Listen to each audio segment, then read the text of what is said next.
see if there's anything you'd like to share about that.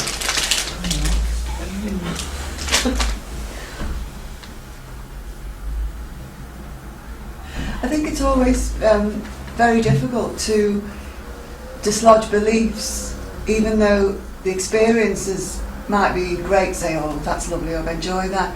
But it's like the beliefs seem to have a sort of, like a downward pull, or they're very powerful, and it's quite difficult to just dislodge that. You know, it's kind of like resisting the undertow or something. Mm-hmm. How do you sort of support and maintain and sort of consolidate, not consolidate in a solid way, but make it so that the belief starts to have less of a downward drag, and the other has more of a moving into life.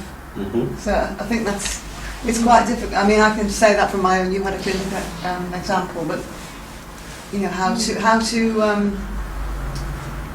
make the good and the enjoyment be more in the foreground, if you like, so that the rest starts to drop away. Because you can get hijacked by the belief. It seems to be the belief system can be very difficult to dislodge, and you can hijack even a really good experience, or some other evidence, or other views, or even your own enjoyment. Mm. So the question might then be, well, who is the believer of the belief? And what function does that belief have? Is it like the shell that a snail lives in? Does it give some sense of protection for something that's quite squishy? Because our beliefs, they're often quite sort of propositional. We state them and they seem to be definite and factual. And our more open, naked experience is more kind of sort of tremulous, isn't it? There's a tentativeness in being. And maybe that's what we have to accept, that to be alive and connected is to be sensitive and vulnerable. That doesn't necessarily mean in danger, because if we're attuned to how our experience is evolving and we're present with it, we're probably in the optimal place to have it moving in an okay fashion. But if we retreat into the shell of the belief, it's cozy and comforting in one way, but it's also encapsulating. It seals us off at the same time. So if we're being tumbled around by these beliefs, if we're being caught up in them, that means that we, as a person, are in the water with the belief. And the function of meditation is trying to be on the banks of the river or on the beach, seeing the movement of outer events and inner mental events, but observing them. So there's a stability of observation which is different from being caught up in it. But the pull of being caught up in it is very powerful. Well, it is a whirlwind and whirlpool. I mean, these forces are very powerful. That meditation is a bit like being drawn under. I mean, it's a very. It takes a lot of practice, I suppose, and it's a kind of a kind of not a one-shot deal. It's something to. And there's two basic styles for this. One is, as it were, to try to get out of the water, to separate from it and have this space of apartness. And that links to the first form of practice we were doing, like focusing on the breath, maintaining a point of stability, and now I stand in relation to the turbulence. I'm not in it anymore, although it's still impacting me, and every now and then will catch me and lead me hither and thither. The other that we did later, just sitting in an open way, it looks as if we're doing nothing at all, but what we're doing is releasing again and again these moments of involvement. So we're letting the outer field of appearance come and go, the inner sensations, bodily sensation, memories, thoughts and so on, just come and go. Everything can come and go, and something remains, and that's the one who is not involved. The believer in the belief is part of the movement of the mind. Now, everything which is moving is by definition not stable. So, my involvement in my habit of doing something, whatever it would be, my belief that I have to because I'm like that, I can somebody invites you to a social gathering and you know, well, I'm a socially anxious person. I wouldn't get any pleasure out of going. Of course I'm not going. Why would I go? So that feels as if I'm protecting myself. I know who I am and I'm not going to do it, and then I'll feel better. That is a series of concepts arising in the mind. If you can just sit with them, they arise with their hooks, but you're not pushing them away, you're not falling into them. The more spacious the mind is, the hook passes through the mind. It's when you get into resistance, oh, I'm so bored, why can't I do this? And you try to force yourself, and then you get into a tussle with yourself. And then, of course, it's difficult to change the belief.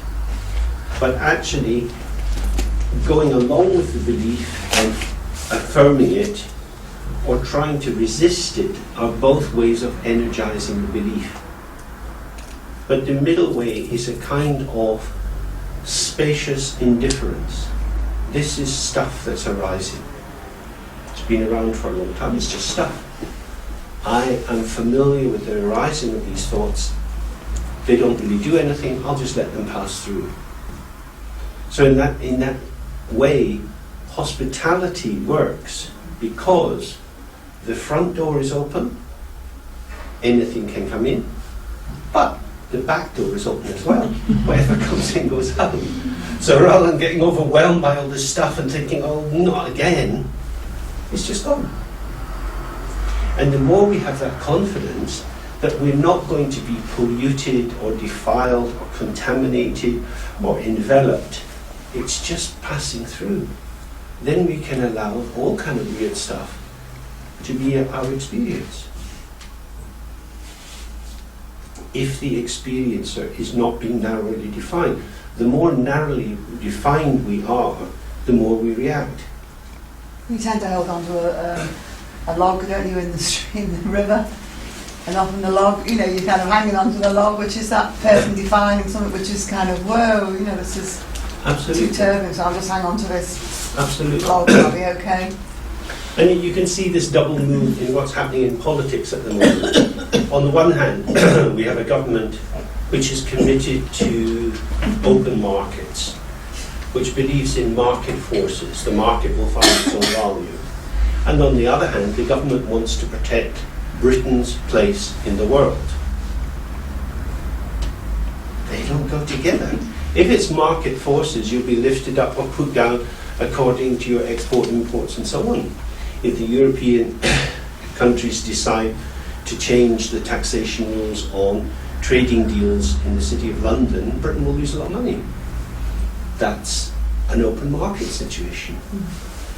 So if you try to ring fence, if you have ego protectionist policies, then you can't be in the open market. If you're in the open market and you want to be truly interpersonal, if you want to be into the relationship, sometimes the waves will carry you up and sometimes they'll take you right down. Being related isn't always plus, plus, plus.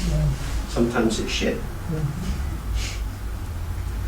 And that would be the thing, is that if you really say, I have confidence in the market, I just want to be there, whatever is happening going on, then you have to allow that movement. As soon as you try to say, but I'm not like that, I don't like that, you try to ring fence the situation, and then you get battered.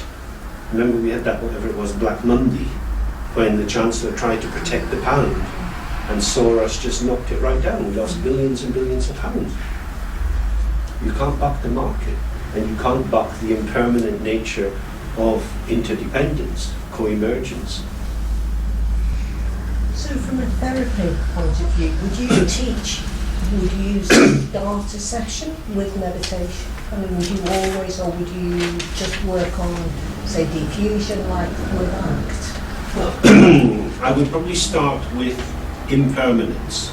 So in the first session, someone arrives, we ask them, what brings you here? And they start to tell us their story, and we might ask a few questions about their childhood and so on. And they start to tell us, my dad was like this, and You still living with your dad? No, my dad's dead. Oh. Past sounds quite close to you. Where is your past? When you talk of it, it's as if you go back into it, and it's all very real, and we're crying, so it's very close.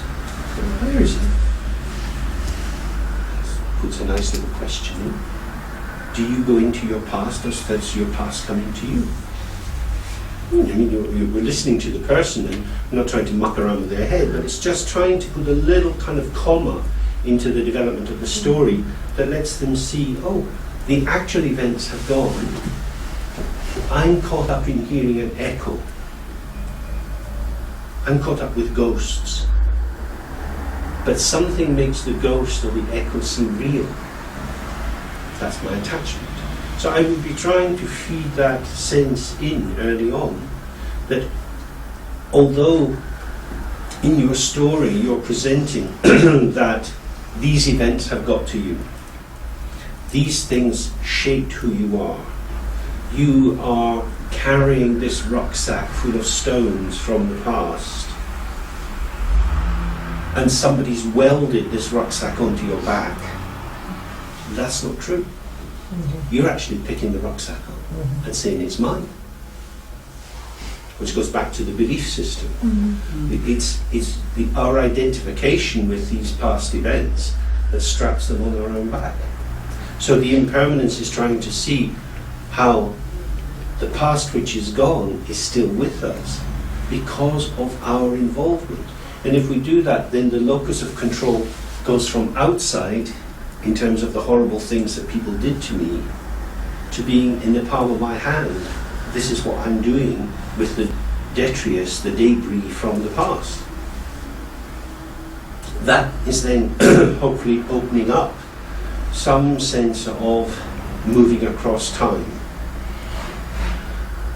And with that, we might start to introduce some centering in the body, because I would often, certainly in the first, maybe second, but usually in the first session, I'll make some comment on someone's breathing, because most people have terrible breathing. I'll say, you're doing entirely upper chest breathing, your diaphragm's not moving at all. People are often very surprised. What does that matter? I'm still here, I'm breathing. I would then teach them how to bring their breath down a bit. And then what that brings in is you can make an intervention on your lived experience without going up into your head. Because most of the patients I think we see are not lazy or bad people. They're not fundamentally self-abandoning. They're just very tired. They've been swimming in this big sea for a long time, trying to make changes, trying to do the best they can, and they haven't found a method to do it, because they're trying to think their way out of complex labyrinthine memories and all sorts of stuff that's going on. If you can just come back into the body, into the breath, the adrenaline goes down, the frontal lobes start to open and are able to construe what's going on. So immediately you can start to have a more complex conversation. And then, once that's stabilized, then you can go into some meditation. So it's sort of separating from the immersion in the past, coming back into the body and stabilizing presence in the room, and then maybe going into some practice. So do we want some light or? Yeah, any other thoughts? Yeah, I've got a question. I mean, the emphasis here has been mostly about the self as a kind of trap, something that you get stuck in and replace things and so forth. But there's a lot of developmental psychology that would emphasize the self as a potential resource. And a lot of the people who might be seen in therapy will be people who have suffered a huge deficit in the normal kind of love and nurturing things, the self-resources that most people, fortunately, can take for granted. How do you make up for that self-deficit, so to speak? Well, if we see the self as being a dialogic phenomenon, that is to say, our sense of self comes into being in its particular form through the kind of relationships and conversations that we've had with other people, determined by their availability or non-availability, whether they were invasive or abandoning, and so forth. So if somebody has an insecurity in their sense of self, that's going to manifest as usually poor attunement to what's going on and poor attunement to themselves. So what I'm talking about here as the field of experience is the actual nature of the self. The self, having a strong sense of self or self-esteem, is a way of inhabiting the flow of energy of existence. So to be in oneself is to feel that the world is not invading me, to have a sense that I'm not out of my skin and being too much, but to take my place in the world. So you could do that by, in a Kahutian way, you could go into Hartman's ego psychology, you could build up the person's sense of self. There are lots of ways of doing that. You could analyze the deficit. You could work on the outcomes, the particular patterns like TA, drivers, cognitive analytic therapy, snags, different kinds of procedures. There are descriptions of limited patterns of relatedness that arise from less than adequate environmental interaction. Or you can help the person to attend directly to their own experience. Because, as I was indicating earlier, the more you can start to be aware of what's going on, more stuff is coming to you through your senses. And you can start to learn about the world. An awful lot of psychotherapy is very individually focused, but we live in the world with others. And a lot of our grief comes from banging into other people, or they're abandoning us. So, what am I up to with other people? It's the flexibility of the self that makes the self healthy. Would that seem right? Yes. So, the danger is that psychotherapy becomes like the bedroom of an anxious teenage pimply boy who says, I'm not going to the party until I get rid of my pimples, and people don't like me anyway, so I'm not going out until I'm fully formed. You know, Botticelli's painting of the birth of Venus. And one day I'm going to be a superstar, and until then I'm going to stay in here, so go away and leave me alone. Yeah? So the therapist colludes to create this private little world of great nourishment, but I'm not doing anything else outside. Actually, the only way to ripen is in the fresh air. So the focus on attention through the senses can bring a curiosity which is neutral, and in that sense can protect us from narcissistic vulnerability. So a homework I might give would be go and sketch some trees. Now, there are many trees where the leaves have already come down. You get these beautiful outlines. So the person has to be outside. They're getting the wind, the lights, different sensory experience. They're making some marks, so they're getting eye-hand coordination. And they're getting a sense of the shape of the world. They're in the world. They can make marks about the world, but it's not fraught with the intensity of being with people. But we're building up the loop of I look out and see, what I see affects me, how I am influences how I see. So we're getting that loop as healthily as possible.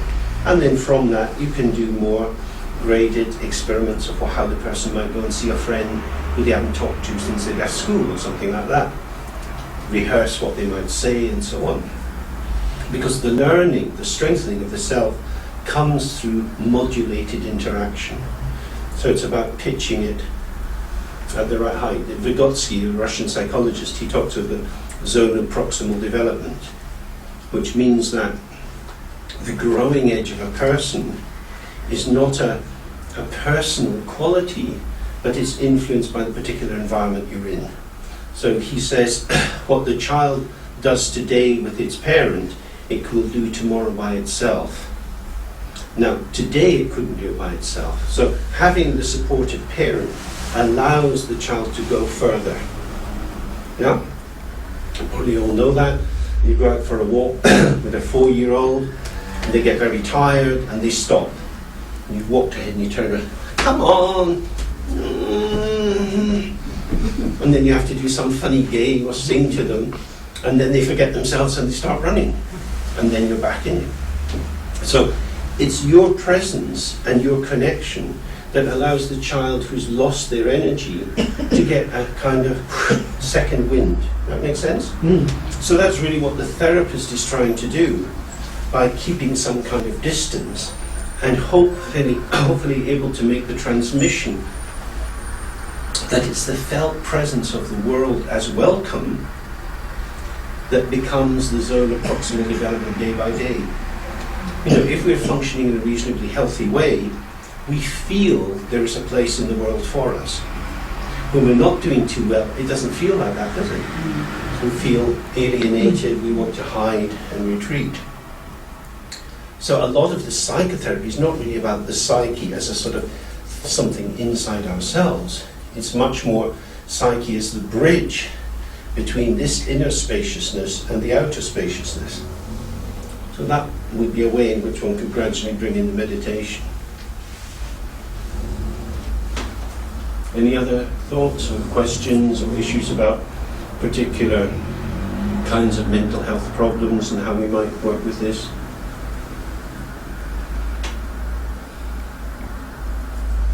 One of the things that is emphasised here in a lot of the things you're saying is seems to be about taking responsibility for oneself. And I find sometimes it's very difficult for someone I'm working with to separate that out from it's all my fault and that sort of negative self-image. How might one work with that, do you think? Well, you could look at the voice of blaming, which is definitive. I mean, you could do a gloss on responsibility, that it's response ability, it's the ability to respond. Responsibility is your responsibility. That feels much more, there's a place in me that's done something wrong. So in that sense, it's being held to account. Being held to account means being forced to show oneself in the sense that you're then somebody who someone else can get the number of. That is to say, it's about shame. It's about being put on the spot. I've got my clothes on, you haven't got your clothes on, haha, I can see you. And the person feels stripped bare. So the internalized accusatory voice is awful. And that has to be diffused if we're going to make any progress, I think. So that the person can start to see that there's a different kind of voice. So sometimes I would just put up positive, neutral, negative. And as they're talking, I put little ticks under the kind of things that they were saying as I saw them. And then try to give them a sense that they may feel that they're telling the truth, which in a sense is neutral, but it looks pretty negative to me. That what they see as their actual situation is actually a negative interpretation. So we might do it by thinking about things like, what's your favourite apple? And then on the basis of that, is that the best kind of apple? How come when you go to the shops that's not the only kind of apple they're selling? Oh, it's the best kind of apple for you.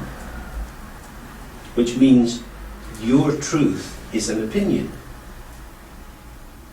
So the fact that you think that you're ugly and stupid and no one will want to be with you is an opinion. How many people share this opinion? Shall we do a little market research? Because I think that's a central point, isn't it? It's the over-invested definition which takes on that solidity. So they're stuck with the earth element, and because it's so solid, there's no room to manoeuvre. And if we can tease that out into